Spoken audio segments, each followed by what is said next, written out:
Bem-vindos à nossa conversa de hoje. Temos aqui um material chamado Crença 8, O Grande Conflito. Isso. Ele descreve uma batalha cósmica gigantesca, né? A ideia principal é esse conflito entre Cristo e Satanás, afetando todo mundo, todo o universo. Exatamente. Uma visão bem abrangente. E nossa missão aqui é explorar os pontos principais que esse texto levanta. Tipo, como ele diz que tudo começou, quem tem envolvido, qual é a questão central mesmo dessa briga toda. E, claro, o que isso tudo implica, né? Pelo menos segundo a fonte. Vamos lá desvendar isso? Vamos lá. Bom, o texto começa dizendo que a origem foi lá no céu, com um ser criado, um anjo importante, Lúcifer. Certo, um querubim ungido, como o texto descreve. Isso. E aí, citando Isaías, Ezequiel, o material fala que foi o orgulho, o desejo de ser igual a Deus. A Terra. Como assim? O texto argumenta que Satanás, quando foi expulso, trouxe essa rebelião para cá, tentando Adão e Eva lá no Éden, né? Gênesis 3. Ah, a história da tentação. Exato. E ao fazer eles duvidarem de Deus, desobedecerem, aí pronto, o pecado entrou no mundo.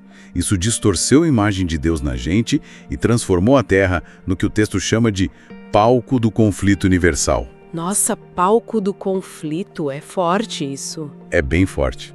E as consequências que o material descreve são, assim, imediatas.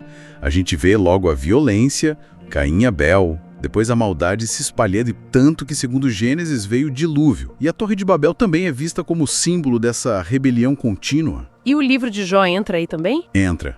Os primeiros capítulos, principalmente, são usados como exemplo dessa ideia da Terra como um espetáculo para o universo, sabe? Mostrando Satanás lá discutindo coisas humanas diante de seres celestiais. Entendi. Então, diante dessa confusão toda aqui na Terra, qual seria a raiz, o centro dessa disputa cósmica toda? Bom, o texto é bem claro nisso.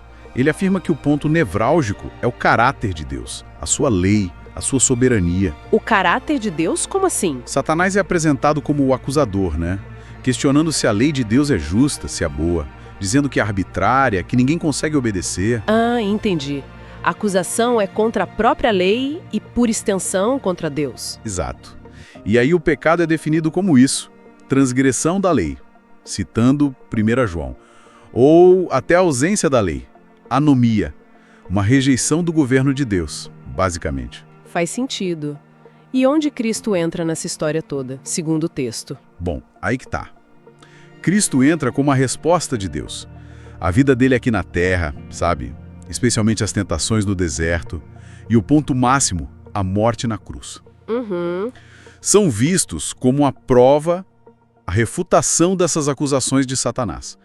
O ponto é que a obediência de Cristo, mesmo sofrendo horrores, teria mostrado que Deus é justo, que a lei é boa e que Satanás estava errado. Isso selou a derrota dele. Quer dizer, a vida e a morte de Cristo serviram para defender o caráter de Deus. Exatamente essa ideia central que o material apresenta. Vindicou o caráter de Deus e a justiça da lei. Interessante. E o texto diz que essa controvérsia, essa briga, continua até hoje? Continua, sim. E não é só sobre a lei. É sobre como a gente interpreta a Bíblia, as Escrituras, e sobre quem é Jesus Cristo mesmo. Sua natureza, os milagres, a ressurreição. Entendi. A fonte defende muito que Cristo tem que ser o centro de tudo, né? Citando Efésios, que fala da verdade como está em Jesus. E João, eu sou o caminho, a verdade e a vida. Certo. E quais seriam as implicações práticas dessa visão toda para quem acredita nisso? São vários. Primeiro, dá uma explicação para a origem do mal, do sofrimento, dizendo que vem de Satanás, não de Deus. Tira o peso de Deus, digamos assim. Isso. Segundo, ressalta a necessidade de ficar alerta, espiritualmente falando, e depender de Cristo, da ajuda divina, o Espírito Santo, os anjos, como Efésios 6 menciona. Vigilância e dependência. Exato. E terceiro, dá um significado cósmico para tudo, para a vida e morte de Jesus, claro, mas também para a nossa fé, para as nossas escolhas diárias. Isso muda totalmente a forma como a pessoa enxerga a realidade, né? O propósito da vida. Entendi. Então, para resumir, a visão do material. Nossa existência, os acontecimentos do mundo, tudo seria parte desse grande conflito, invisível, mas real. Sim. Uma luta entre bem e mal centrada em Cristo e na questão da lei e do caráter de Deus. Perfeito. A ideia principal é essa. Entender essa luta cósmica seria como ter uma chave para interpretar as grandes questões, sabe? Origem do mal, sentido da vida, por que a gente sofre, a importância da fé, da obediência, tudo num quadro muito maior que só o nosso planeta. Fica então uma reflexão final que vem do próprio texto. Ele fala da Terra como um espetáculo ao mundo, tanto a anjos como a homens, citando 1 Coríntios. E Jó também, com os seres cósmicos observando. Exato! Pensando nisso, como será que a ideia de que as nossas lutas, as nossas escolhas de cada dia, são parte de um drama cósmico, observado por outros seres?